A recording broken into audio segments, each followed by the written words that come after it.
Welcome to the Slop Farm. Enjoy the video.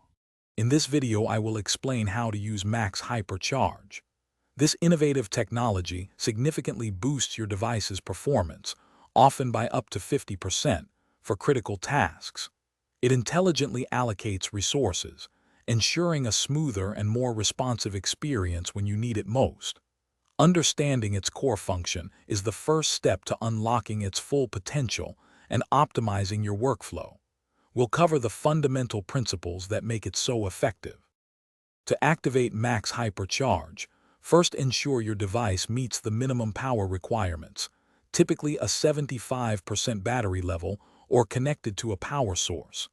Navigate to your system settings, locate the Performance or Power Management section, and toggle the Max Hypercharge option to On.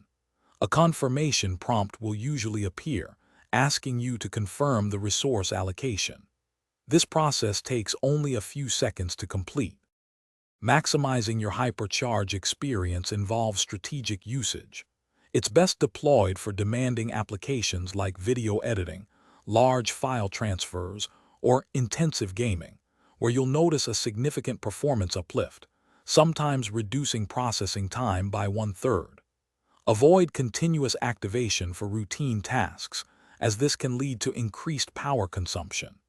Instead, activate it precisely when peak performance is crucial, then deactivate it to conserve energy and extend battery life. If you encounter issues, first check your device's power status and ensure all background applications are closed. Sometimes, a simple restart can resolve minor glitches. For advanced users, consider customizing hypercharge profiles within your system settings to prioritize specific applications. Remember, while powerful, hypercharge is designed for bursts of intense activity, not as a constant state. Use it wisely to extend your device's overall lifespan and maintain optimal performance. Thanks for watching. Consider subscribing if we helped you today.